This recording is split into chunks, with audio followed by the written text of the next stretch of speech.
চোখে আমার তৃষ্ণা। আপনাদের সাথে কি কখনো এমন হয়েছে যে যেই বইয়ের প্রচ্ছদ বা কভারটা সুন্দর সেই বইটা আগে পড়তে ইচ্ছে করেছে? আমার সাথে হয়। আমাকে বইয়ের কভার খুব টানে। আমার মনে হয় যে বইয়ের কভার সুন্দর সেই বইটাও বেশি সুন্দর হবে। এখন আমি পড়ছি চোখে আমার তৃষ্ণা। এটা মোটামুটি একটা প্রেমের উপন্যাস। তরু তার বাবার সামনে দাঁড়িয়ে আছে। ভয়ে তার পানির পিপাসা পাচ্ছে। বুক ধকধক করছে। শব্দটা এত জোরে হচ্ছে যে তরুর মনে ক্ষীণ সন্দেহ হলো। বেতের চেয়ারে বসা বাবাও শব্দটা শুনতে পাচ্ছেন। এক্ষুনি ভুরুকুচকে জিজ্ঞেস করবেন, হাতুড়ি পেটার শব্দ করে কে? What sound? ভুলভাল ইংরেজি বলা তার স্বভাব। তরুর বিচার সভা বসেছে। সে ভয়ঙ্কর একটা অন্যায় করে ধরা পড়েছে। শাস্তি হবে এটা জানা কথা। শাস্তির জন্য তার কোনো ভয় লাগছে না। শাস্তি আর কি হবে? ইউনিভার্সিটিতে পড়া মেয়েকে কোনো বাবা মারধর করে না।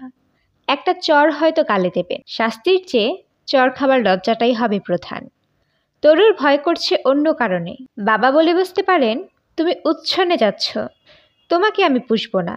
কোনো একটা ছেলে দেখে বিয়ে দিয়ে দেব। নষ্টামি যা করার জামাইয়ের বাড়িতে গিয়ে করো। বদ মেয়ে, সুপার নটি গার্ল। তরু মোটেই বদ মেয়ে না। তার ধারণা সে খুবই ভালো মেয়ে। ভয়ঙ্কর অন্যায় সে যা করেছে, অন্য কোনো বাবার কাছে এটা হয়তো অন্যায় বলেই মনে হবে না। তার বাবার কাছে সবই অন্যায়।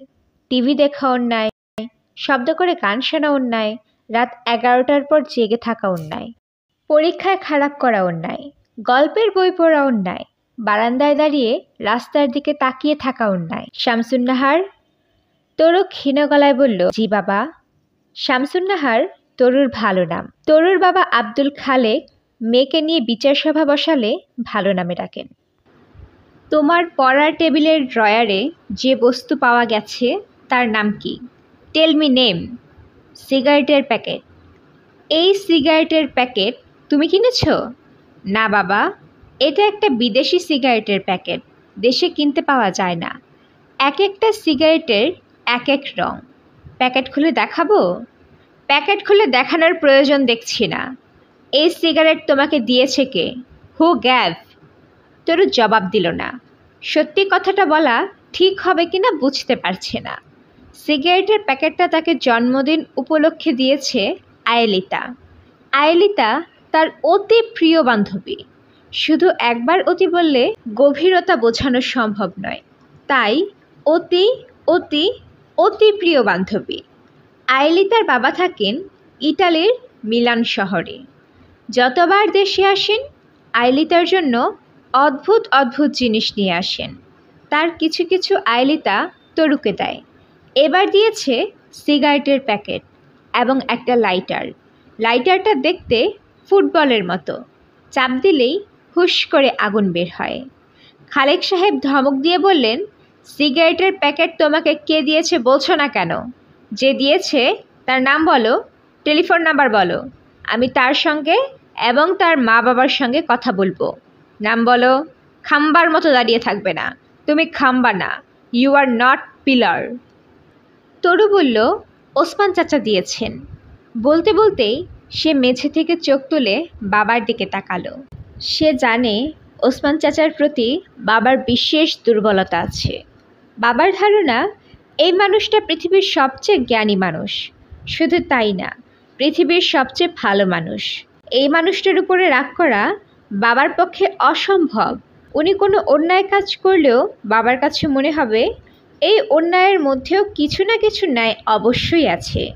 ওসমান সাহেব দিয়েছেন। তাকে তার এক ছাত্র পাঠিয়েছেন। উনি তো সিগারেট খান না, টেবিলে রেখে দিয়েছেন। রংচঙা প্যাকেট দেখে আমি ভাবলাম চকলেট। আমি বললাম, চাচা এটা কি চকলেট? চাচা বললেন, না গো মা, সিগারেট, পার্টি সিগারেট। বিদেশের মেয়েরা পার্টিতে ফুঁকে, তামাক ছাড়া সিগারেট। তুমি নিয়ে যাও। খালেক সাহেব কিছু বলতে গিয়ে নিজেকে সামলালেন। কপালে ডান হাতের তর্জনী দিয়ে কিছুক্ষণ ঘষলেন। খুক খুক করে কাশলেন। তরু তার বাবার প্রতিটি লক্ষণ চেনে। বাবা কথা খুঁজে না পেলে এরকম করেন। মনে হচ্ছে খালেক সাহেব কথা খুঁজে পেয়েছেন। মাথা ঝাঁকিয়ে খানিকটা ঝুঁকিয়ে সে ডাকলেন, তরু। তরু স্বস্তি পেল। ভালো নাম থেকে ডাক নামে চলে এসেছেন। কাজেই তিনি এখন স্বাভাবিক। সিগারেট সমস্যা মনে হয় মিটে গেল। তরু মিষ্টি করে বলল, জি বাবা।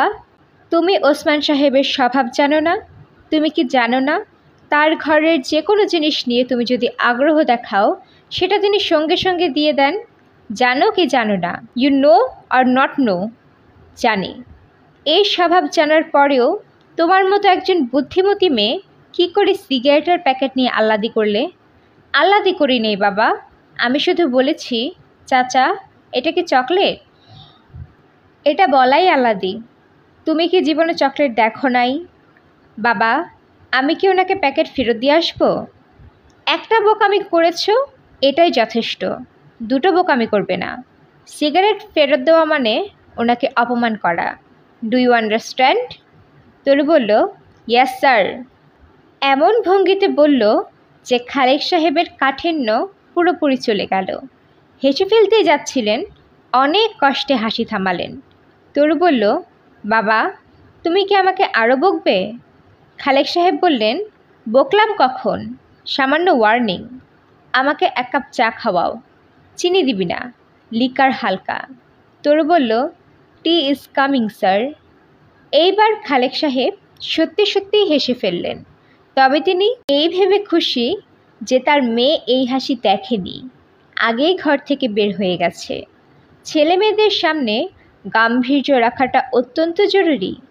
আজকালকার বাবাদের কাণ্ড দেখলে তার শরীর চিরবির করে। ছেলেমেয়েরা বাবার গায়ে হাত রেখে কথা বলে, যেন বাবা তাদের ইয়ার, বন্ধু। এগুলি টেলিভিশনের কুফল ছাড়া আর কিছুই না। টেলিভিশন পুরোপুরি বন্ধ করে রেডিওর জগতে চলে যেতে পারলে ভালো হতো। এই নাও বাবা চা। খালেক সাহেব অবাক হয়ে বললেন, এত তাড়াতাড়ি কিভাবে চা বানালি? তরু বলল, কেটলিতে ফুটন্ত পানি ছিল, আমি একটা টি ব্যাগ ফেলে নিয়ে এসেছি। তুমি তো চায়ে দুধ চিনি কিছুই খাও না। খালেক সাহেব চায়ের কাপ হাতে নিলেন। মেয়েটার উপর থেকে সব রাগ চলে গেছে। এখন উল্টো নিজের কঠিন কথাবার্তার জন্য মনটা খারাপ লাগছে। বেচারির তো দোষ নেই, লুকিয়ে লুকিয়ে সিগারেট খাবার ট্রেনিং এই মেয়েকে দেয়া হয়নি। বাবা এই নাও সিগারেট, প্লিজ একটা খাও। তরু তার রঙিন সিগারেটের প্যাকেট খুলে বাবার দিকে ধরে আসছে। খালেক সাহেব অবাক হয়ে বললেন, সিগারেট খাবো? মেয়েদের সিগারেট। একটা খেয়ে আমাকে বলো খেতে কেমন, প্লিজ বাবা। খালেক সাহেব সিগারেট নিলেন। তরু লাইটার জ্বালিয়ে ধরিয়ে দিলেন। চোখ বড় বড় করে বলল, বাবা খেতে কেমন? খারাপ না। তুই বলেছিলি তামাক নেই, তামাক আছে। আমি বলিনি বাবা, ওসমান চাচা বলেছেন। আমি ওনাকে ধরব। ওনাকে ধরার কিছুই নেই, উনি তো আর খেয়ে দেখেননি, অনুমানে বলেছেন। তামাক আছে, তবে পরিমাণের সামান্য, না থাকার মতোই, ভেরি স্মল কোয়ান্টিটি। খেতে ভালো লাগছে বাবা। খালেক সাহেব দরাজ গলায় বললেন, তোর খুব ইচ্ছা করলে একটা খেয়ে দেখ। সত্যি খেয়ে দেখব? পরে আমাকে ধরবে না তো বাবা? আমার সামনে ধরাবি না, ওসমান চাচার সামনে ধরাই। ওনার জিনিস ওনার সামনে খেলে উনিই খুশি হবেন। খালেক সাহেব জবাব দিতে পারলেন না। মেয়েটা মাঝে মাঝে এমন বিপদে ফেলে। ওসমান সাহেব তরুদের বাড়ির ছাদে 3টা ঘর নিয়ে থাকেন। তিনি তরুকে ডাকেন মিস্ত্রি। এই নামকরণ তরুর স্বভাব লক্ষ্য করে না। তরু অর্থ গাছ, ইংরেজিতে ট্রি। মিস তরু থেকে মিস ট্রি, সেটা সংক্ষেপ করে মিস্ত্রি। তরু এই নামের বদলা নেবার চেষ্টা করেছে। ওসমান সাহেবকে ছাচা ডেকেছে, ছাদের চাচা থেকে ছাচা। তরু কিছুদিন এই নামে ডেকে হাল ছেড়ে এখন আবার চাচাই ডাকছে। ওসমান সাহেব বাস করেন হুইল চেয়ারে। তিনি জীবনযাপনের জন্য ছাদটাকে হুইল চেয়ারের উপযুক্ত করে নিয়েছেন। বিছানা থেকে হুইল চেয়ারে নিজে নিজে নামতে পারেন, ছাদে আসতে পারেন, কারো সাহায্য লাগে না। ছাদের 3টি ঘরের একটায় তার শোবার ঘর, একটা পড়াশোনার জন্য ঘর, অন্যটা রান্নাঘর।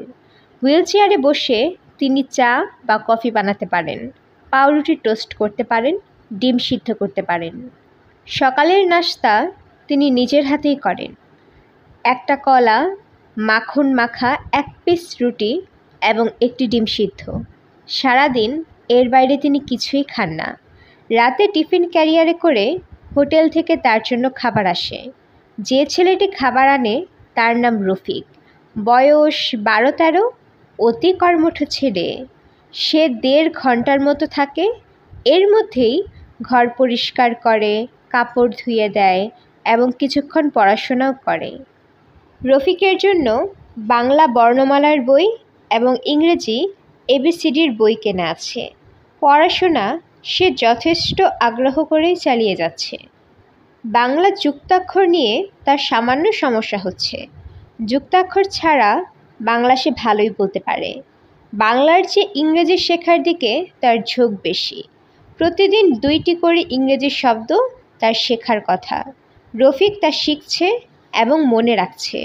নাইট, স্টার, সাউন্ড, এইসব শব্দগুলি অর্থ সে এখন জানে। ওসমান সাহেবের বয়স 50, কিন্তু তাকে দেখে সেরকম বয়স্ক মনে হয় না। মাথা ভর্তি চুল, চুলে পাক ধরেনি। গম্ভীর প্রকৃতির মানুষ। নিজেকে ব্যস্ত রাখার জন্য নানা কৌশল তিনি বের করে রেখেছেন।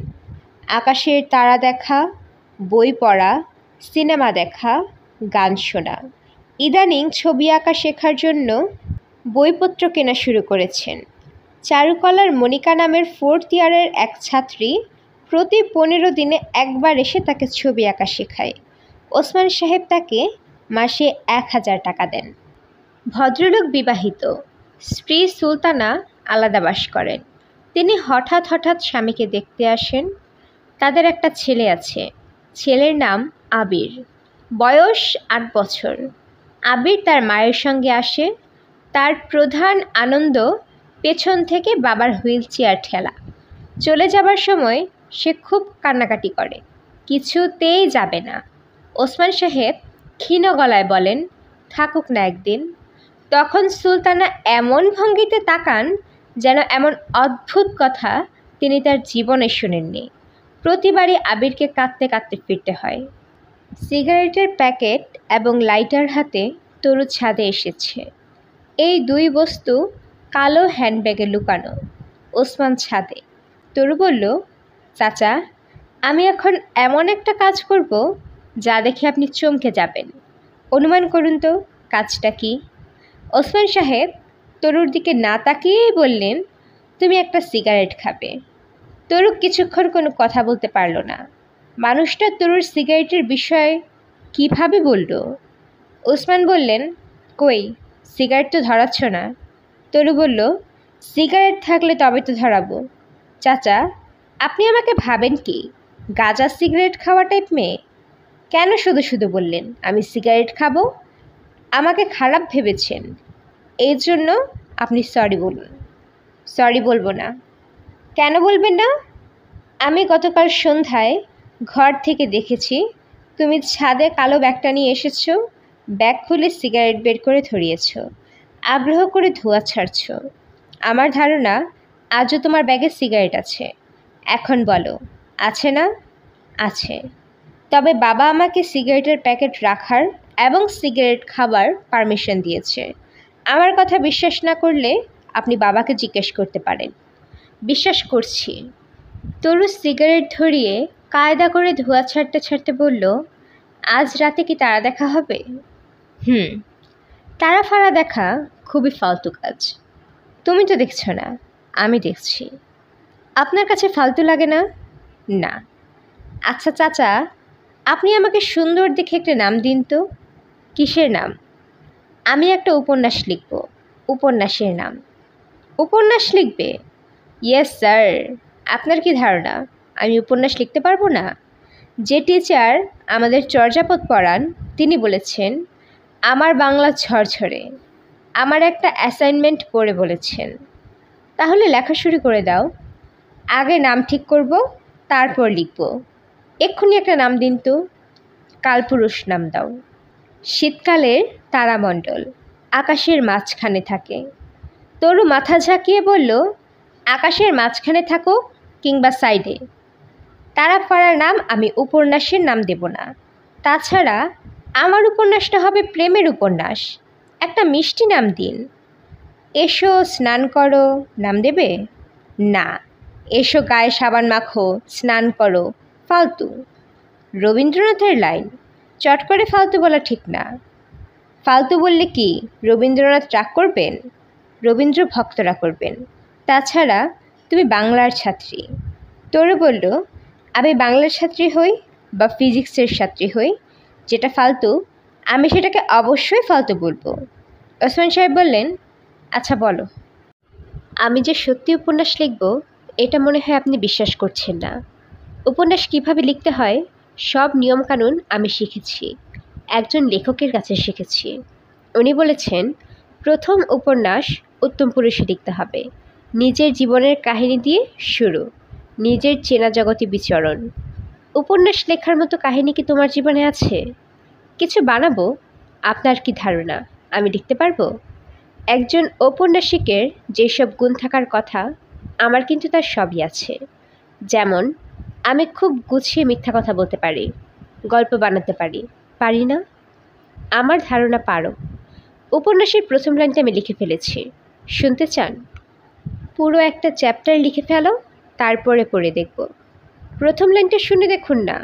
প্রথম লাইনটা হচ্ছে, হ্যালো, আমি 18 বছর বয়সের অতি রূপবতী এক তরুণী। ওসমান সাহেব বললেন, হ্যালো দিয়ে শুরু করছো কেন? তুমি তো কাউকে টেলিফোন করছো না। তরু বলল, ঠিক আছে, হ্যালো বাদ দিলাম। আমি 18 বছর বয়সের অতি রূপবতী এক তরুণী। এটা কি ঠিক আছে? ঠিক আছে। আমি যা সত্যি তাই লিখেছি। আসলেই তো আমি অতি রূপবতী একজন, নাকি আপনার ধারণা আমি রূপবতী না? রূপে 1 থেকে 10-এর স্কেলে আপনি আমাকে কত দেবেন? 6। 6? মাত্র 6? কি বলেন এসব? মেয়েদের রূপ সময় নির্ভর, এক এক সময় তাকে এক এক রকম লাগে। এখন তোমাকে 6 দিলাম, অন্য একদিন হয়তো 10-এ 10 দেব, আবার 3-4ও দিয়ে ফেলতে পারেন। এত কম দেব না। তরু আরেকটা সিগারেট ধরিয়েছে। দ্বিতীয় সিগারেট ঠোঁটে দেবার আগে সে বলল, আগের সিগারেটটা আমি আরাম করে খেতে পারিনি, সারাক্ষণ আপনার সঙ্গে কথা বলছিলাম তো এই জন্য। এখন আর আপনার সঙ্গে কথা বলবো না। তরু ছাদের অন্য মাথায় চলে গেল। ঘরে টেলিফোন বাজছে। ওসমান হুইল চেয়ার নিয়ে রওনা হলেন। ইদানিং টেলিফোনের ব্যাপারটা ভালোই লাগছে না, কারোর সাথে কথা বলতে ইচ্ছা করে না। নির্বাসিত জীবন ঢাকার বাইরে কোথাও হলে ভালো হতো, যেখানে টেলিফোন থাকবে না, চিঠিপত্রের ব্যবস্থা থাকবে না। হ্যালো, ওসমান ভাই বলছেন? হ্যাঁ, আমি রাকিব, চিনতে পারছেন? গলার স্বরেই ওসমান সাহেব চিনেছেন, তারপরেও বললেন, সরি, চিনতে পারছি না। ড্রাফটম্যান রাকিব, মুন্সিগঞ্জ। ও আচ্ছা। ওসমান ভাই, অনেক চেষ্টা করে আপনার নাম্বার জোগাড় করেছি। আপনার জন্য ভালো খবর আছে। বলুন শুনি। আপনি করে বলছেন কেন? সারা জীবন তুমি করে বলেছেন। আপনি কি আমাকে এখনও চিনতে পারেননি? হ্যাঁ, চিনতে পেরেছি। বলো, ভালো খবরটা কি? আপনার জন্য কাজ জোগাড় করেছি। শৌখিন লোক, প্রচুর টাকা পয়সা, স্পেনে থাকে। সাভারে বাগান বাড়ির মতো করেছে, 200 বিঘা জমির বাগান বাড়ি। সেখানে সে মেডিটেশন ঘর বলে ঘর বানাতে চায়। আপনাকে দিয়ে ডিজাইন করাবে, ভালো টাকা পয়সা দেবে, টাকার ক্রোকোডাইল। আপাতত আমি কোনো ডিজাইন করছি না, মাথায় কিছু আসছে না। এখন আসছে না, পরে আসবে। আইডিয়াটা আপনার ভালো লাগবে। স্পেনের আর্কিটেক্ট গডের মতো করে সে মেডিটেশন হাউস করতে চায়, সাগ্রাদা ফ্যামিলি টেম্পলের মতো করতে চায়। এতে ম্যাসিভ না, তারপরেও। ওসমান বললেন, হ্যালো হ্যালো, আমার কথা কি শুনতে পাচ্ছেন না? আমি তো পরিষ্কার শুনতে পাচ্ছি। ওসমান সাহেব নিজেও পরিষ্কার শুনতে পাচ্ছেন, তারপরও হ্যালো হ্যালো হ্যালো বলে রিসিভার রেখে দিলেন। সাগ্রাদা থাকুক সাগ্রাদার মতো, আপাতত চা খাওয়া যাক। তিনি হুইল চেয়ার নিয়ে রান্নাঘরে উপস্থিত হলেন। একবার দরজায় এসে উকি দিলেন। তরুর সিগারেট খাওয়া শেষ হয়েছে, তবে সে এখনও ছাদেই আছে। ওসমান সাহেব বললেন, তরু, চা খাবে? দুধ চা নাকি লিকার চা? দুধ চা। আমি কড়া চা খাই। 2টা টি ব্যাগ দেবেন। আগে চা খাবার অভ্যাস ছিল না, এখন করছি। লেখকদের ঘন ঘন চা খেতে হয়, কড়া লিকারের চা। ওসমান চা বানিয়ে ছাদে এসে দেখেন তরু নেই। লেখকের একটি গুণ, খেয়ালি ভাব, তরুর ভেতরে ভালোই আছে। ওসমান সাহেব চুমুক দিলেন চায়ে। ছাদে ঘুরতে ঘুরতে চা খাবার আনন্দ থেকে তিনি বঞ্চিত। এক হাতে চায়ের কাপ, অন্য হাতে হুইল চেয়ারের চাকা ঘোরানো যথেষ্টই কষ্টের। মোটর লাগানো হুইল চেয়ার একটা কিনলে হতো, লাখ টাকার উপরে দাম। ছাদে ঘুরতে ঘুরতে চা খাবার আনন্দের জন্য এতগুলো টাকা খরচ করা ঠিক হবে কিনা বুঝতে পারছেন না। আকাশ মেঘলা হয়ে আছে, আজ রাতে তারা দেখা যাবে কিনা কে জানে। বাংলাদেশ তারা দেখার জন্য উপযুক্ত জায়গা না। আকাশে সব সময় মেঘ, বাতাসে প্রচুর জলীয় বাষ্প। টেলিস্কোপের লেন্সে দ্রুত ছাতা পড়ে যায়। ওসমান টেলিস্কোপের লেন্স রাখার জন্য বড় ডেসিকেটর খুঁজছেন, পাচ্ছেন না। এই দেশে প্রয়োজনের কিছুই পাওয়া যায় না। তরু উপন্যাস লেখা শুরু করেছে। শুরুটা আয়োজন করে করা। টেবিল ল্যাম্প অফ করে সে 18টা মোমবাতি জ্বালিয়েছে। তার বয়স 18 বছর, এই জন্য 18টা মোমবাতি। রেডিও বন্ড কাগজ আনিয়েছে, লিখেছে ফাউন্টেন পেন দিয়ে। সে লেখা শুরু করেছে রাত 12টায়। আপাতত উপন্যাসের নাম দিয়েছে নিশি উপন্যাস। তরুর লেখা উপন্যাসের প্রথম কয়েক পাতা। আমি 18 বছরের রূপবতী তরুণীদের একজন। আমার নাম শামসুন নাহার খানম, ডাকতাম তরু। ক্লাসে আমার বন্ধুরা আমাকে ডাকে শশা। কেন শশা ডাকে আমি জানি না। কেন ডাকে জিজ্ঞেস করেছিলাম, কেউ বলে না, শুধু হাসে। নিশ্চয়ই বাজে কোনো কারণ আছে। সবচেয়ে বেশি হাসে আয়েলিতা, হা হা হি হি হা হা। আয়েলিতার হাসি পুরুষদের মতো। আয়েলিতার নিকনেম ছাগলের দাড়ি। শুনলে মনে হয় খারাপ কিছু না, আসলে ভয়ঙ্কর। আমি বাবার সঙ্গে থাকি। বিয়ে হয়নি এই জন্য বাবার সঙ্গে থাকি। আমার ধারণা বিয়ের পরও আমি বাবার সঙ্গেই থাকব, কারণ বাবা একা। বাবার প্রথম স্ত্রী আমার বড় খালা। বিয়ের 2 বছরের মাথায় তিনি হার্ট অ্যাটাকে মারা যান। তখন বাবা আমার মাকে বিয়ে করেন। আমার মা মারা যান আমার জন্মের 1 বছরের মাথায়। আমার আর কোনো খালা ছিলেন না বলে বাবা আর বিয়ে করতে পারেননি। আমি নিশ্চিত আমার যদি আরেকজন খালা থাকতেন, বাবা তাকেও বিয়ে করতেন এবং তিনিও মারা যেতেন। বাবা তার মৃত স্ত্রীদের অত্যন্ত পছন্দ করেন। আমার মা এবং খালা দুজনেরই 2টি ওয়াল পেন্টিং পাশাপাশি সাজানো। দুজনের মৃত্যুদিনে বাড়িতে কোরআনখানি হয়, মিলাদ পড়ানো হয়। বাবা মুখ শুকনো করে ওই দিন চুপচাপ ঘরে বসে থাকেন, কোথাও যান না। শুধু তাই নয়, সেদিন মাওলানার কাছে তওবা করেন। তওবা অনুষ্ঠানে চোখের পানি ফেলেন। বাবার নাম আব্দুল খালেক খান। তিনি ফালতু ধরনের ব্যবসায়ী। তার 3টা সিএনজি ট্যাক্সি আছে। ট্যাক্সির গায়ে লেখা শামসুন নাহার পরিবহন। ট্যাক্সি ছাড়াও তার 2টি ট্রাক আছে। ট্রাকের গায়ে লেখা তরু পরিবহন। সমগ্র বাংলাদেশ 7 টন। আমরা যেখানে থাকি সেই রাস্তার মাথায় বাবার একটি মুদি দোকানের মতো আছে। মুদি দোকানের নাম শামসুন নাহার খানম ডিপার্টমেন্টাল স্টোর।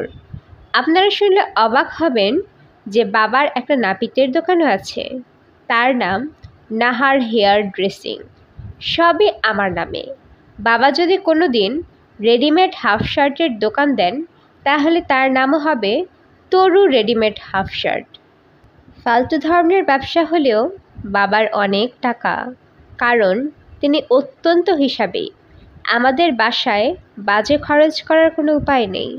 অনেক খ্যানখ্যান করার পর তিনি আমাকে সবচেয়ে সস্তার একটা মোবাইল কিনে দিয়েছেন। মোবাইলে কাউকে টেলিফোন করার নিষেধ, কেউ টেলিফোন করলে ধরা যাবে। বাবা আমাকে ডেকে কঠিন গলায় বলেছেন, আধুনিক বিশ্বের, বাবা কঠিন কঠিন শব্দ ব্যবহার করতে পছন্দ করেন, আধুনিক বিশ্বের অপ্রয়োজনীয় একটি আবিষ্কারের নাম হচ্ছে মোবাইল টেলিফোন। আমি বলেছিলাম, কেন অপ্রয়োজনীয়? বাবা উত্তর দিয়েছেন, কারণ এই বস্তু মানুষকে অপ্রয়োজনীয় কথা বলতে উৎসাহী করে, কর্মবিমুখ করে।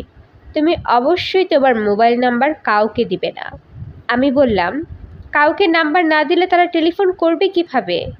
ঠিক আছে, আমার মোবাইল লাগবে না, এটা তোমার কাছেই থাকুক। আমার যখন দরকার হবে তোমার কাছ থেকে নিয়ে টেলিফোন করব। এরপর বাবা বিরক্ত হয়ে আমাকে টেলিফোন দিয়ে দিয়েছেন। বাবা কথায় কখনো আমার সঙ্গে পারেন না, যখন পারেন না তখন হামকি ধামকি করেন। আমার মোবাইল টেলিফোন নাম্বার 017811922230। আমার উপন্যাস যদি ছাপা হয়, কেউ যদি কিনে পড়েন, তাহলে আমাকে এই নাম্বারে টেলিফোন করে জানাবেন। রাত 12টার পরে করবেন, তখন কল চার্জ কম। আমি অনেক রাত জাগি। এখন বলি, আমরা কোথায় থাকি? কলাবাগানে। 20 বছর আগে বাবা তার এক বন্ধুর কাছ থেকে 3 কাঠা জায়গা কিনেছিলেন। সেই 3 কাঠায় বাবা দোতলা বাড়ি বানিয়েছেন। আমরা থাকি দোতলায়। বাবার ব্যবসার লোকজন, ট্রাক ড্রাইভার, ট্যাক্সি ড্রাইভার, দোকানদার, নাপিত, এরা সবাই একতলায় থাকেন। একতলার 2টা কামরা বাবা ভাড়া দিয়েছেন। সেখানে জামান নামে এক ভদ্রলোক তার স্ত্রী এবং শালাকে নিয়ে থাকেন। জামান সাহেব কিছুদিন পরপরই তার শালাকে মারধর করেন। শালাটার নাম সঞ্জু। সে কলেজে পড়ে, 2nd ইয়ার, হাবা টাইপের। দুলাভাইয়ের মার খেয়ে সে হাউমাউ করে দোতলার সিঁড়িতে বসে কাঁদে। ছেলেটা দেখতে সুন্দর আছে, তবে অতিরিক্ত রোগা। সে যদি আমার সঙ্গে পড়তো তাহলে আমি তার নাম দিতাম সুতাকৃমি। এখন আমি আপনাদের সুতাকৃমির একটা মজার গল্প বলবো। উপন্যাসের নিয়মে এই গল্প আরও পরে বলা উচিত, কিন্তু পরে ভুলে যাব বলে এখনই বলছি। উপন্যাসের নিয়মে চরিত্রদের চেহারা এবং আচার ব্যবহার কিছুটা বর্ণনা করা দরকার, যাতে পাঠক চরিত্র সম্পর্কে ধারণা গ্রহণ করতে পারে এবং কল্পনায় সে একজনকে দাঁড়া করাতে পারে। আমি বাবার চেহারার বর্ণনা করতে ভুলে গেছি। সুতাকৃমি সম্পর্কে শুধু বলেছি দেখতে সুন্দর। এখন দুজনের চেহারার বর্ণনা দেব, তারপর সুতাকৃমির গল্পটা বলবো। বাবা জনাব আব্দুল খালিক খান, বয়স 40, মিডিয়াম হাইট, মোটাসোটা, ভুঁড়ি আছে, মাথায় টাক, গোঁফ আছে, মোটা গোঁফ। গোঁফ খানিকটা পাকা, কানে লম্বা লম্বা লোম আছে। এইগুলো তিনি কখনো কাটান না। কানের লোম নাকি লক্ষ্মী, কাটতে নেই। মুখ গোলাকার, গায়ের রং ফর্সা, চশমা পরে থাকেন। প্রচুর পান খান বলে দাঁত কালো কালো দাগ হয়ে গেছে। তার কানে যেমন লম্বা লম্বা লোম আছে, নাকেও আছে।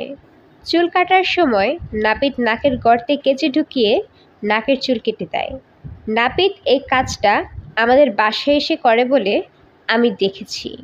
কুৎসিত একটা দৃশ্য।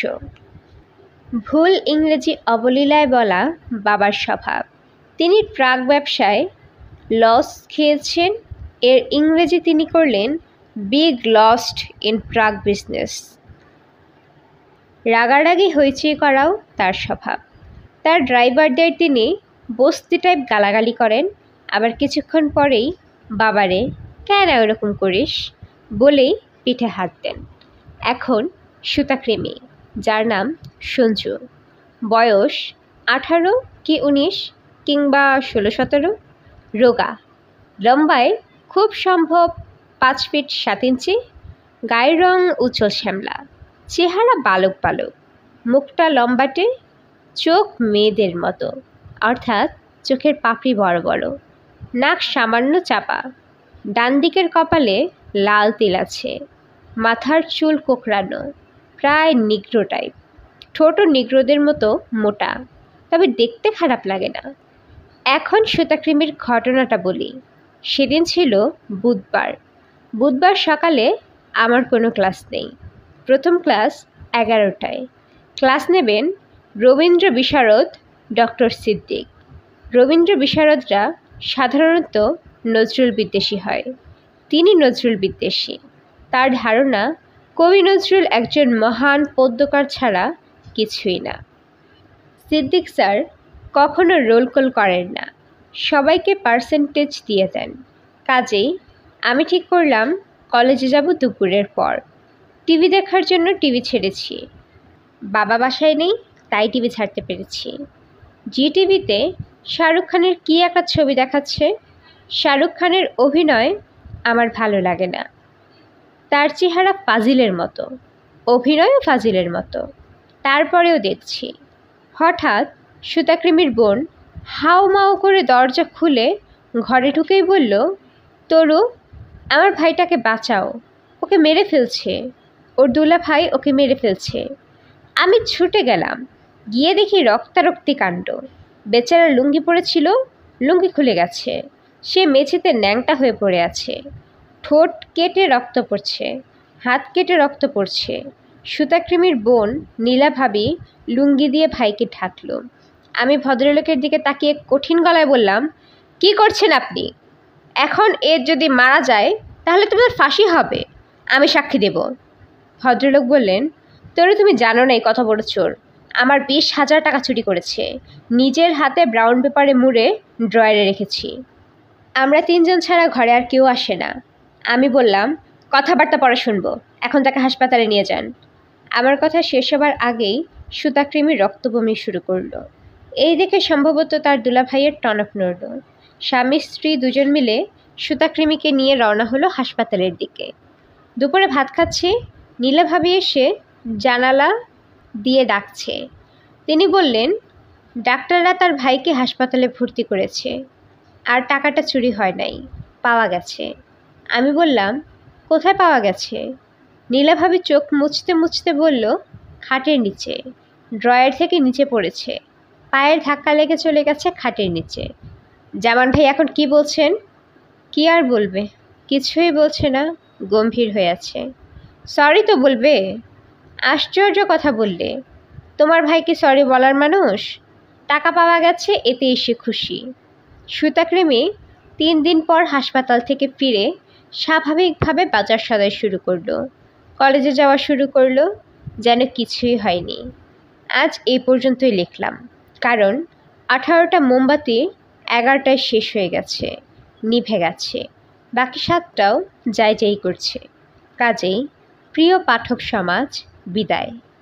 তরুর লেখা এতটুকুই। আসল ঘটনা সে লেখায় বাদ দিয়ে দিয়েছে। উপন্যাসের শেষের দিকে আসলটা লিখবে। পাঠকদের জন্য সাসপেন্স জমা থাকুক। একটা ছোট্ট সমস্যা অবশ্যই থাকবে। পাঠকরা 20,000 টাকা চুরির ঘটনা ভুলে যেতে পারে। সবার স্মৃতিশক্তি তো আর আলবার্ট আইনস্টাইনের মতো না যে যা পড়বে সবই মনে থাকবে। সুতাকৃমি 20,000 টাকা ঠিকই চুরি করেছিল। এক দুপুরবেলায় তরুদের বাসায় ঘন ঘন কলিং বেল টিপছে। তার মুখে ঘাম, নিঃশ্বাস পড়ছে ঘন ঘন, মুখ কাদো কাদো। তরু বলল, কী সমস্যা? সে ব্রাউন কাগজে মোড়া একটা প্যাকেট বের করে বলল, এই প্যাকেটটা রাখবেন? তরু বলল, প্যাকেটে কি বোমা নাকি পিস্তল? টাকা, 100 টাকার 2টা বান্ডেল। টাকা রাখবো কেন? কার টাকা? দুলা ভাইয়ের। তোমার দুলা ভাইয়ের টাকা থাকবে তোমার কিংবা তোমার বড় বোনের কাছে, আমার কাছে কেন? সঞ্জুর চোখ মুখ ফ্যাকাশে হয়ে গেল। তরু লক্ষ্য করল তার হাত কাঁপছে, যে কোনো মুহূর্তে টাকার বান্ডেল হাত থেকে পড়ে যাবে। তরু বলল, টাকাটা কি তুমি চুরি করেছ?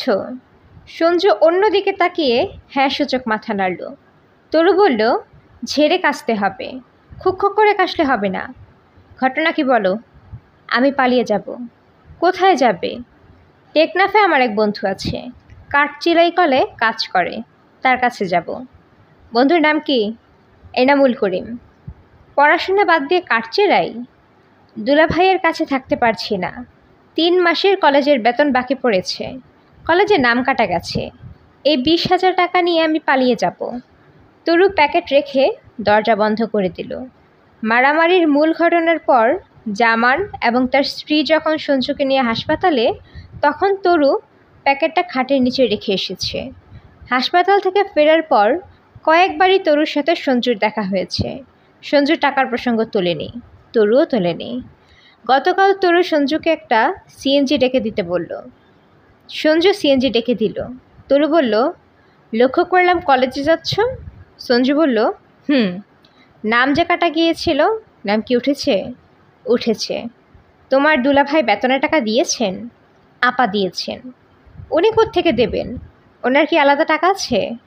না, মনে হয় দুলাভাইয়ের কাছ থেকে নিয়েছেন। তোমার বন্ধু এনামুল করিম কেমন আছে? জানি না। যোগাযোগ নেই? না। তার কি কোনো মোবাইল টেলিফোন আছে? আছে। নাম্বার জানা আছে? আছে। আমার মোবাইলটা নিয়ে তার কাছে টেলিফোন করতে পারো। দরকার নেই।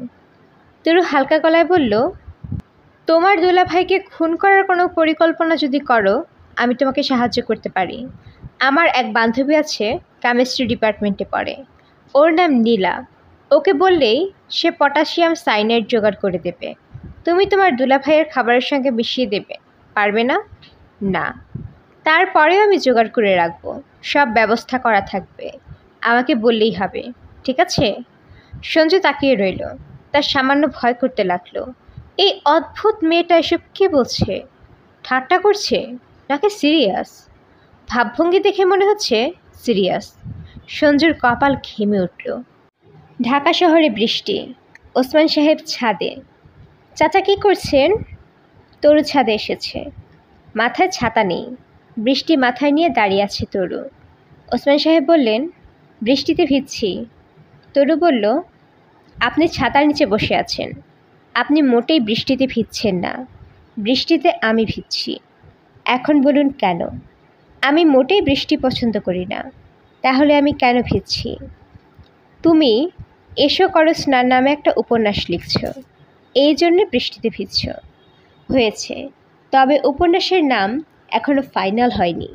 যেই 5 পৃষ্ঠা লিখেছি আপনাকে দিয়েছি, পড়েছেন? হ্যাঁ। কেমন হয়েছে? কেমন হয়েছে বলা আমার পক্ষে মুশকিল। একজন ঔপন্যাসিক সেটা ভালো বলতে পারবেন। যিনি তোমাকে উপন্যাস লেখার জন্য কলাকৌশল শিখিয়েছেন তাকে পড়তে দাও। অসম্ভব, ওই বাড়িতে যাওয়াই যাবে না। কেন? ঔপন্যাসিকের স্ত্রী অত্যন্ত সন্দেহ বাতিগ্রস্ত মহিলা। আমি যতক্ষণ ছিলাম তিনি তীক্ষ্ণ দৃষ্টিতে আমার দিকে তাকিয়েছিলেন। একসময় বলেই ফেললেন, তুমি হুটহাট করে চলে আসবে না তো। উনি লেখালেখি করেন, ব্যস্ত থাকেন, সামনেই বইমেলা। আমি বললাম, আমি কি টেলিফোন করে কথা বলতে পারি? ভদ্রমহিলা প্রায় আটকে উঠে বললেন, কখনো টেলিফোন করবে না, ও কখনো টেলিফোন ধরে না। কেউ টেলিফোনে কথা বলতে চাইলে অত্যন্ত বিরক্ত হয়।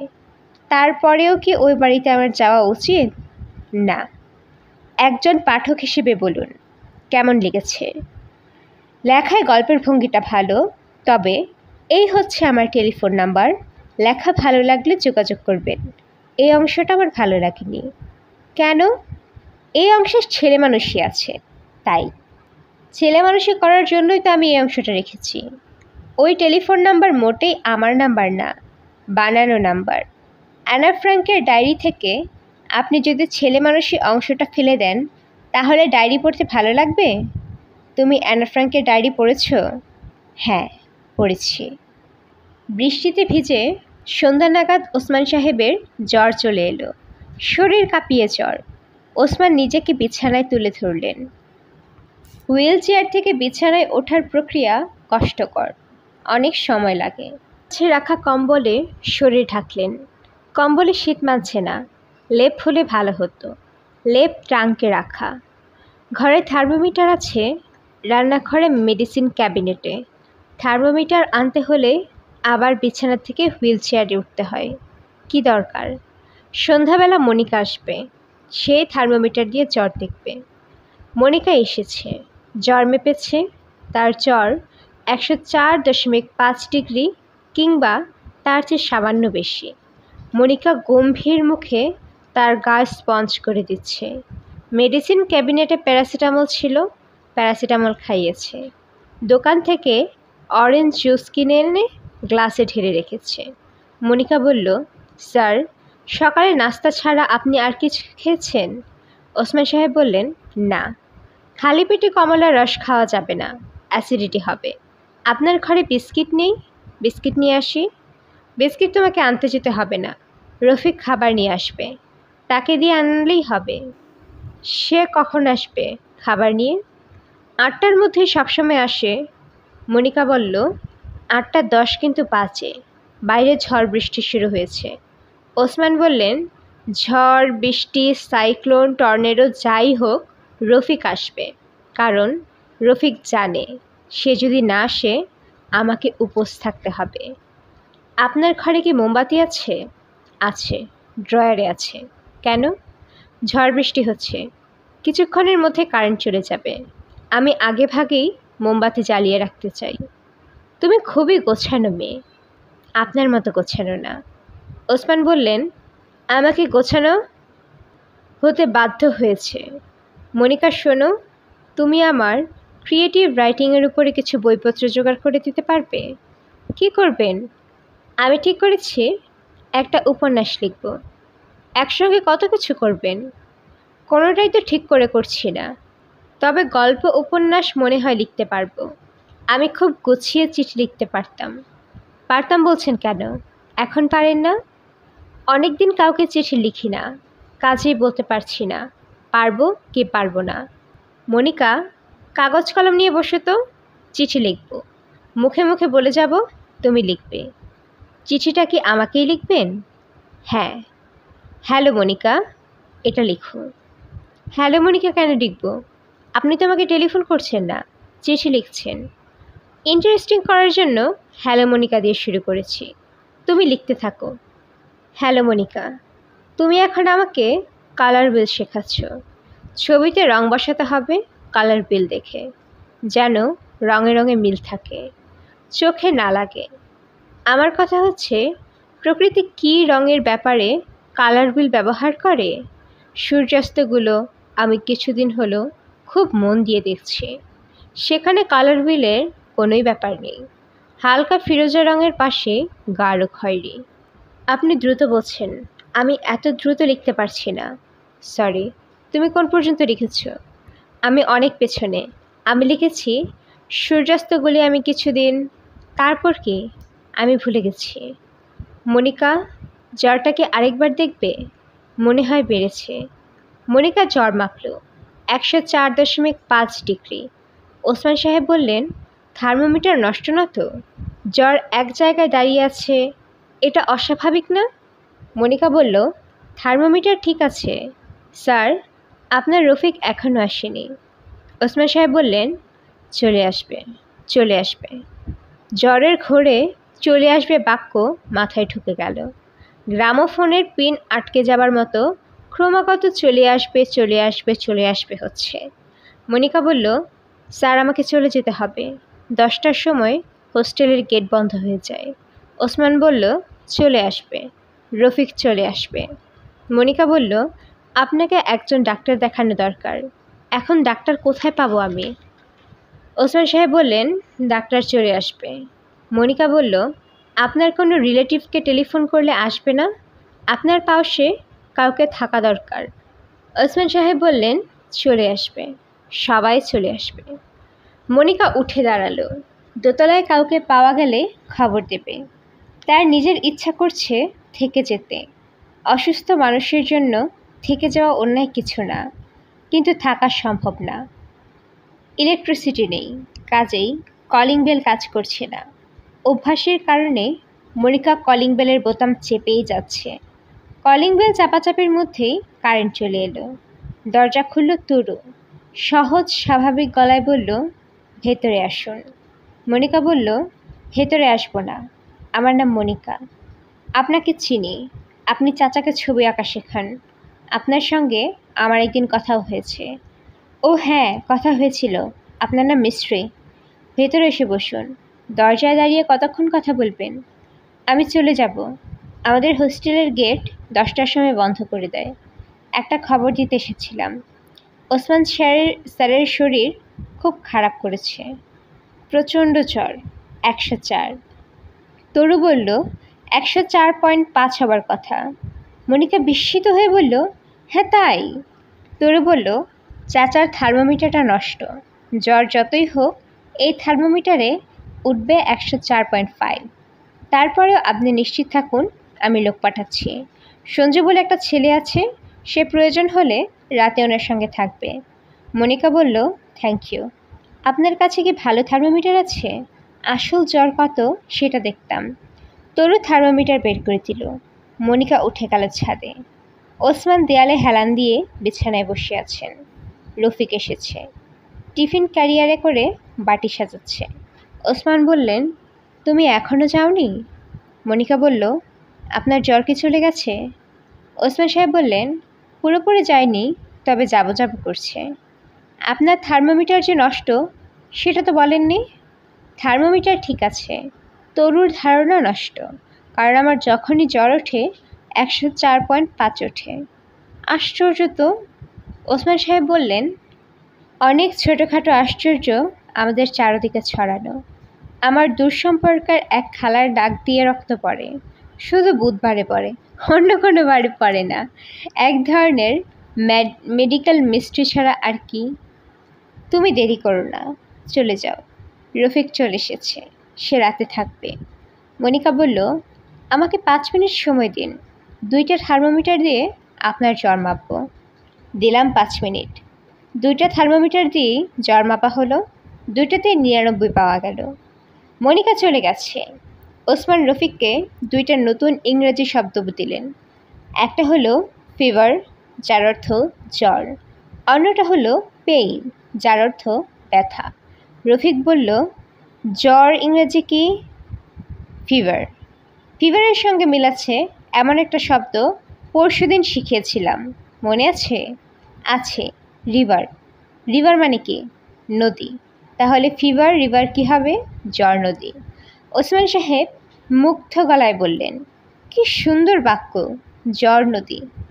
তরু আজ আবার উপন্যাস লিখতে বসেছে, কিন্তু আজ আর মোমবাতি জ্বালায়নি, টেবিল ল্যাম্প জ্বালিয়েছে। লিখতে বসেই সে তার ঔপন্যাসিক পরামর্শদাতাকে টেলিফোন করবেন, কারণ তিনি তরুকে তার টেলিফোন নাম্বার দিয়েছেন এবং বলেছেন সকাল 7টা থেকে 11টার মধ্যে কথা বলতে। আমি চিন্তা করে বের করেছি এই সময় লেখক পত্নী তার মেয়েকে নিয়ে স্কুলে যান। লেখক সাহেবের ভাবভঙ্গি আমার মোটের সুবিধার মনে হচ্ছে না। সেদিন আমাকে বললেন, তরু, সাহিত্যের প্রতি তোমার আগ্রহ আমাকে মুগ্ধ করেছে, আমি তোমাকে সাহায্য করতে চাই। সাহিত্যের অনেক খুঁটিনাটি বিষয় আছে যা টেলিফোনে ব্যাখ্যা করা যাবে না।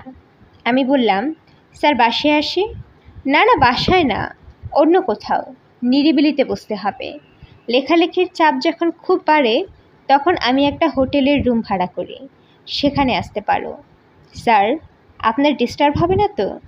আপনি লেখালেখির জন্য রুম ভাড়া করেছেন, সে সঙ্গে আমার সঙ্গে যদি বকর বকর করেন তাহলে কি সে ঠিক হবে? সমস্যা নেই, এক নাগারে লিখতেও তো ভালো লাগে না। সামনের মাসের 15 তারিখ থেকে রুম ভাড়া করব। তুমি টেলিফোন করে চলে এসো। ম্যাডাম রাগ করবেন না তো? রাগ করবে কেন? তুমি তো কাজে আসছো, অকাজে তো আসছো না। তাও ঠিক। টেলিফোনের কথাবার্তার এই পর্যায়ে আমি লেখক স্যারকে পুরোপুরি হকচকিয়ে দেবার জন্য বললাম, স্যার, আলাপ আলোচনা যদি রাত হয়ে যায় বা রাত বেশি হয়ে যায় তাহলে কি রাতে হোটেলে থেকে যেতে পারি? লেখক স্যার কিছুক্ষণ চুপচাপ থেকে বললেন, এই বিষয়ে পরে তোমার সঙ্গে কথা হবে, বলেই টেলিফোন রেখে দিলেন। তারপর থেকে কিছুক্ষণ বিরতি দিয়ে লেখক সাহেবের টেলিফোন আসতে লাগলো। আমি টেলিফোন ধরি না। বুঝতে পারছি ভদ্রলোক আমাকে কিছু বলতে চাচ্ছেন, জরুরি কিছু। আমাকে না পেয়ে অস্থির বোধ করছেন। আপু খানা খাবেন না? কাজের মেয়ে সফুরা কখন যে এসে পেছনে দাঁড়িয়ে আছে সে জানে না। সফুরা নিঃশব্দে হাঁটে, তারপরেও একজন পেছনে দাঁড়াবে আর সে টের পাবে না তা হয় না। একজন লেখকের পর্যবেক্ষণ শক্তি যেমন বেশি থাকবে, তেমনি অনুভব শক্তিও থাকতে হবে বেশি। খানা লাগাবো আপু? তরু বলল, খানার আবার লাগালাগি কি? সুন্দর করে বলবে। টেবিলে খাবার দেব? সফুরা বলল, টেবিলে খাবার দেব? রান্না কি? কই মাছ। আরও গুছিয়ে বলো, কই মাছ কীভাবে রান্না করা হয়েছে? মটরশুঁটি দিয়ে। আরও গুছিয়ে বলো, ঝোল ঝোল করে নাকি পাতলা করে? সফুরা হেসে বলল, আপনার কথাবার্তা শুনলে মাঝে মধ্যে হাসি আসে। আমার কথাবার্তা শুনে কখনোই তোমাকে হাসতে দেখি না, আজ প্রথম দেখলাম। সামনে থেকে যাও, টেবিলে খাবার দাও। টেলিফোন বাজছে। মোবাইল টেলিফোনে অনেক মজার মজার ব্যাপার আছে। রিংটোন নিজের পছন্দের মিউজিক ছাড়াও কথাবার্তাও ঢোকানো যায়।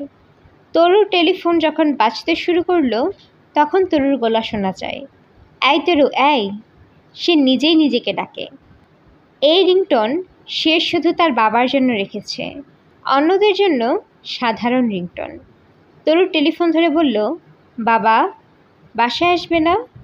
দেরি হবে, ঝামেলায় আছি, তুই খেয়ে নে, আমার জন্য জেগে থাকিস না। আচ্ছা। বড় বড় কই মাছ এনেছিলাম, ঠিক মতো রেঁচেছে কিনা কে জানে। যত্ন করে মাছ কিনি ঠিকই, ওরা নষ্ট করে ফেলে। ওসমান সাহেবকে 2টা মাছ পাঠিয়ে দিস। আচ্ছা। নিজে নিয়ে যাবি, কাজের মেয়েকে দিয়ে পাঠাবি না, এটা অভদ্রতা। সঞ্জুকে দিয়ে পাঠিয়ে দেই। ঠিক আছে, ভালো কথা মনে করেছিস। সঞ্জুকে একটা মাছ পাঠিয়ে দে, বাজার করার সময় ওর সঙ্গে ছিল।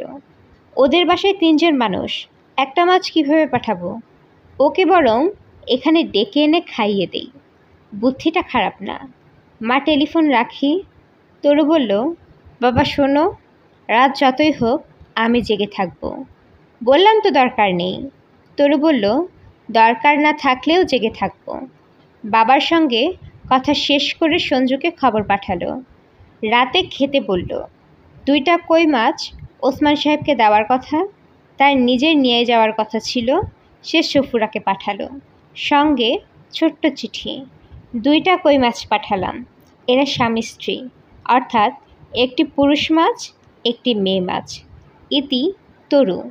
সঞ্জু খেতে বসেছে, তাকে চিন্তিত মনে হচ্ছে। সে চোখ তুলে তাকাচ্ছেও না। সঞ্জু বলল, আমি কই মাছ খাই না। তরু বলল, কেন খাও না? কাঁটা বাছতে পারি না, এজন্য খাই না। তরু বলল, আমি কাঁটা বেছে দেই। সঞ্জু ভীত গলায় বলল, না। তরু বলল, তুমি বাচ্চা ছেলে না, আমার সামনে কাঁটা বাছবে এবং খাবে, গলায় কাঁটা লাগলেও খাবে। আচ্ছা। সঞ্জু কই মাছের কাঁটা বাছছে। তরু তাকিয়ে আছে। তরু লক্ষ্য করল সঞ্জুর হাত সামান্য কাঁপছে। তরু বলল, তুমি আমার বাবার কই মাছ খাওয়া দেখেছ? না। দেখার মতো দৃশ্য। বাবা পুরো মাছটা মুখের ভেতর ঢুকিয়ে দিয়ে ধরে, তারপর লেজ ধরে টান দেয়, পুরো কাঁটাটা চলে আসে। কাঁটাগুলো তিনি ফেলে দেন না, মাথা শুদ্ধ সব কাঁটা মুখে দিয়ে চিবাতে থাকেন। আমাদের বাসায় কোনো বিড়াল থাকলে এই দৃশ্য দেখে হার্ট ফেল করত। সঞ্জু বলল, কেন? তরু বলল, বিড়ালদের হার্ট খুব দুর্বল থাকে, কাউকে কাঁটা খেতে দেখলে তারা হার্ট ফেল করে। এটা জানতাম না, নতুন জিনিস শিখলাম।